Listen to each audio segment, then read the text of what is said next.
Hi, I'm Dr. Ben Newman, coronavirus biologist. The last video I recorded was from BA. I was trying to answer a question about an older video, but without being able to see the video. So I took my best stab, and I interpreted the question as being that, look, there are all these things that are happening. Is this good advice? Is long-term immunity still possible? That wasn't the question at all, of course. The question was, nice Windows update sound, whatever that is, or maybe this email sound. Um, More like, given all the terrible stuff that's happening right now, the way the cases are rising, the way the virus is kind of reaching out and hitting a lot of different people, and the way that at least some of who gets sick and who doesn't seems to be real random, do we think that there is still a way out of this? And I gotta say, yes, I do think so. I do still believe. But I can't say that I believe based on any kind of scientific evidence. So today we got two useful pieces of information.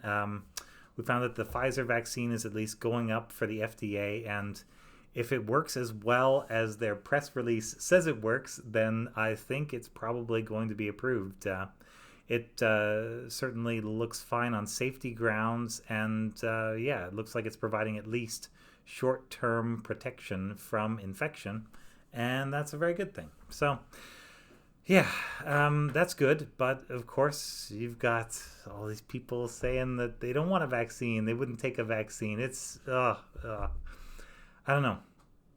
I think my hope is still rooted in the human survival instinct being a little bit stronger than the human desire for, I don't know, let's call it spite. Yeah, just like cutting off nose to spite face kind of spite, which I still think ultimately is going to be a thing. I think, I haven't seen the sort of cooling off, leveling of heads, sort of readjustment to like things that work instead of things that we want to be true by believing in them, like Santa Claus. But I haven't really seen that yet. But I got to live in hope. My entire hope for humanity, for for getting up in the morning is kind of tied on this: that eventually, as many mistakes as people have made, as many times as they've been wrong, they can still change, and we can still do something better than the things that we're doing right now.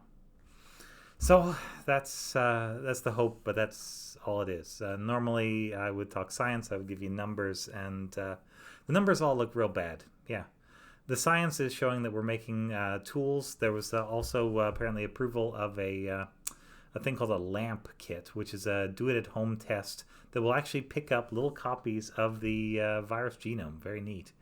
I like the look of that. It's really cool technology, and it's great that it's out in actual people's homes. I'm just waiting for all of these scientific advancements to shift public opinion. And I guess, much as I would hate to say it, I guess that's why I keep making these videos, hoping that each time for somebody somewhere it sinks in and they say, you know what, yeah, we can actually get out of this. That's the ladder right over there. Maybe let's use it. Yeah, and it'll be all right, and you can do this, and yeah, you're not going to lose face, you're not going to lose your friends. Eventually, I think everybody is going to come around to this idea that we now can get out of this, and I think we've had enough of COVID. Let's get out of it. We're not going to get out of it by ignoring it. We're going to get out of it by actual positive steps to get out of it. Yeah. And yeah, mildly unpleasant, but there's a lot of stuff that's mildly unpleasant. Like I don't really like driving a car. I like getting to places. That's great. Yeah, but being in a car, going and stopping, there's no mystery or wonder or delight in that for me at all. Yeah. The dog likes it though, so, whatever. Different strokes for different folks. But yeah, that's my answer. And I've heard people say they think we'll get out of it in 2021, early 2022, or that we won't get out of it by then, but eventually we'll get it under control. I don't think anybody knows, and you can only really extrapolate once the curve has started to level out and gone down. Then you could at least draw a dotted line all the way down that if we continue doing those things, it'll take this long to get rid of the virus. We're not there yet. We're still going up and not slowing down. And so, yeah, any time that I could tell you would be based on hope, not science. Any comfort I could give you, again, would be based on what I very sincerely hope will be the case, but not at all what is happening around us right now. And I don't know, you can think of other times where hope has gotten people through tough times, dark times, and we have made it out on the other side and things have changed. Every major change and turmoil in American history, UK history, world history, they've all happened. There's all been pushback.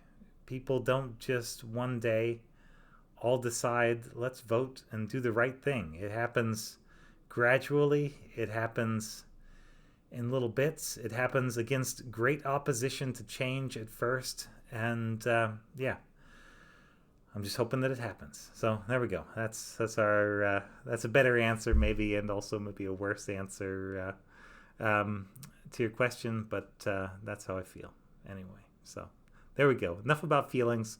We'll be back next time with actual scientific papers. Yeah, we can talk about real stuff instead of all this squishy stuff. Until then, thanks very much. And this has been Ask Dr. Ben.